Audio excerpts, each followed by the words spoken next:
Imagine you're at an airport preparing to travel, doing what millions of people do every single day. Before boarding, you exchange some money. The teller hands you a stack of crisp $100 bills.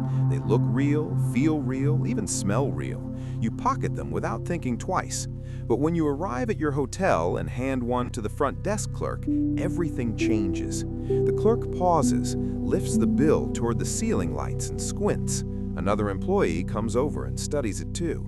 Their expressions tighten. They aren't looking at a cheap fake.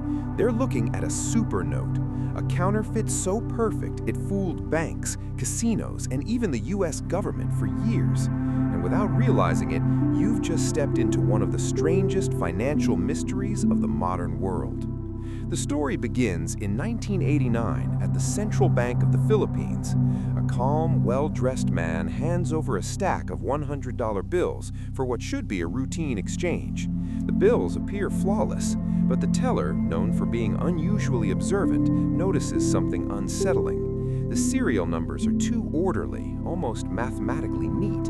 He discreetly passes the bills to his supervisor. When the supervisor asks the man where he got them, the stranger abruptly walks away, pushes through the doors, and sprints off. That reaction tells the bank all it needs to know. The bills are quickly packaged and shipped to the United States, where they become Case C14342 inside the Secret Service. When analysts examine the notes, they're stunned. Under ultraviolet light, the bills glow exactly like genuine US currency. Under microscopes, the raised texture from intaglio printing matches authentic bills. Chemical tests show the paper contains the precise blend of cotton and linen used exclusively for US dollars, a blend supplied only to the US Treasury by a single American manufacturer. Somehow, counterfeiters have replicated the one material the government considers impossible to duplicate. The only clues are microscopic errors, a tiny gap near Benjamin Franklin's portrait, and a slightly thicker lamppost line. These are mistakes visible only under magnification, but they become the fingerprint investigators need to trace the bills worldwide.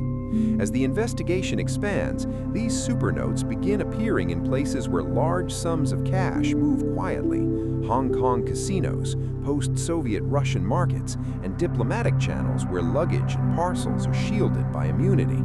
The bills are identical in a way normal counterfeit operations could never achieve. Same markings, same flaws, same chemical composition. The level of precision suggests not a criminal gang, but a highly industrial operation with government-level resources. Intelligence analysts slowly zone in on one suspect, a mysterious North Korean organization called Room 39, believed to finance the regime through illicit means. The theory emerges that North Korea is producing these ultra-sophisticated counterfeits to survive economically after losing Soviet support.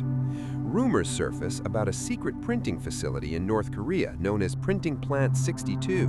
According to defectors, it is a heavily fortified complex with multiple layers of security and technicians trained in specialized printing techniques. Through shell companies in Hong Kong, the operation allegedly obtains the exact type of paper used for authentic US currency, disguised as orders for luxury stationery. Somehow, they acquire or duplicate pigments and microprinting technology used in real American bills. The sophistication surpasses anything law enforcement has seen from a rogue state. The US Treasury attempts to strike back in 1996 by redesigning the $100 bill. The new version features a larger Franklin portrait, advanced microprinting, a repositioned watermark, and a new security thread. But the warning doesn't work. Within 2 years, a nearly flawless counterfeit of the redesigned bill appears in London. Technically, the bill should have been impossible to forge. It uses color-shifting ink restricted under strict export controls. Yet the counterfeit contains a pigment almost chemically identical to that used by the US Treasury. Analysts assume North Korea stole it or smuggled it, but chemical markers hidden in the pigment point back toward Western suppliers, not the Swiss company publicly listed as the exclusive producer. While analysts investigate the ink, U.S. law enforcement launches undercover operations to infiltrate the distribution networks behind the supernotes. Agents spend months posing as corrupt couriers and smugglers.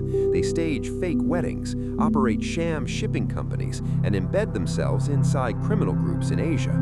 They uncover supernotes sewn into clothing shipments, hidden in hollowed books, and packed inside children's toys.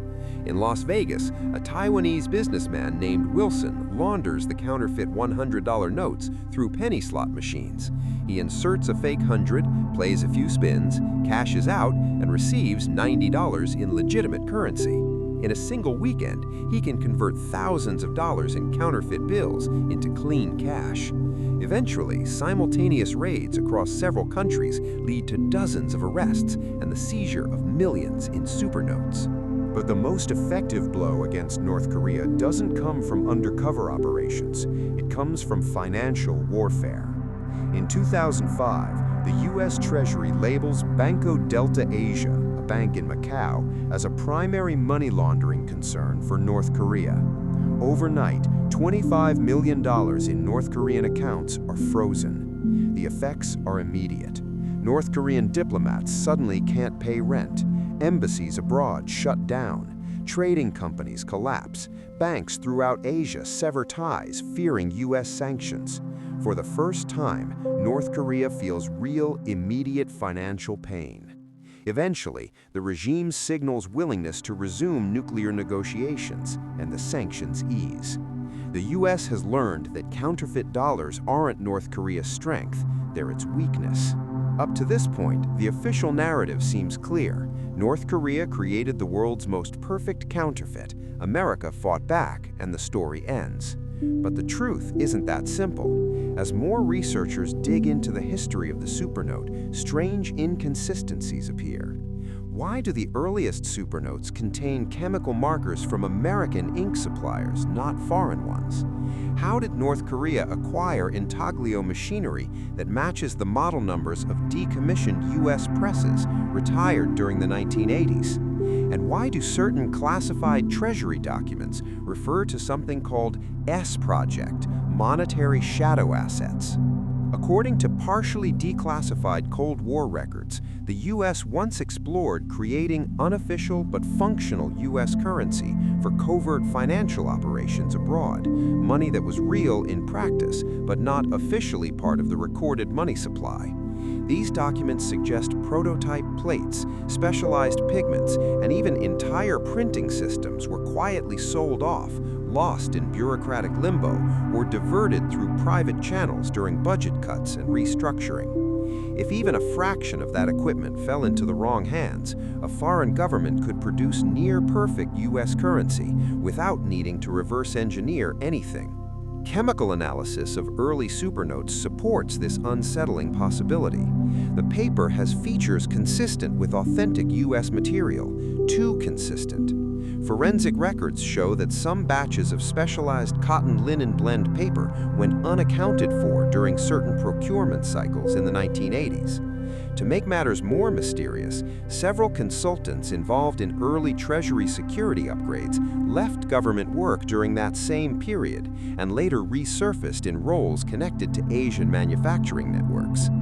All of this suggests a possibility far more complex than the official explanation. North Korea may not have invented the supernote from scratch. It may have acquired components of a much older, much deeper American project, possibly through rogue actors, black market intermediaries, or partners whose identities remain classified. In that interpretation, North Korea wasn't the mastermind behind the world's most perfect counterfeit. It was a user of a system someone else created decades earlier. And this brings the story back to you and the hotel clerk staring at your money. If the world's most convincing counterfeit may have originated from a hidden network rather than a single rogue state, then the line between real and fake currency becomes disturbingly thin. You may have held a supernote without knowing it. You may have carried something that looks official but has no official origin. Modern currencies rely on trust, but trust becomes complicated when a perfect shadow version exists, one possibly born from a Cold War strategy the world was never supposed to learn about. The supernote wasn't just a fake $100 bill. It was a symbol of an invisible financial conflict, one involving governments, covert groups, and private actors who understood the power of a piece of paper better than anyone else.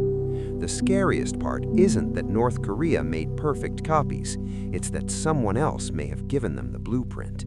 And if that blueprint still exists somewhere in the world, the creation of the next supernote may already be underway. In a world where money defines power, the most dangerous threat isn't a counterfeit bill. It's not knowing who controls the ability to make one. If you found value in the video, please like the video and subscribe to the channel for amazing contents like this. Keep learning because knowledge is power.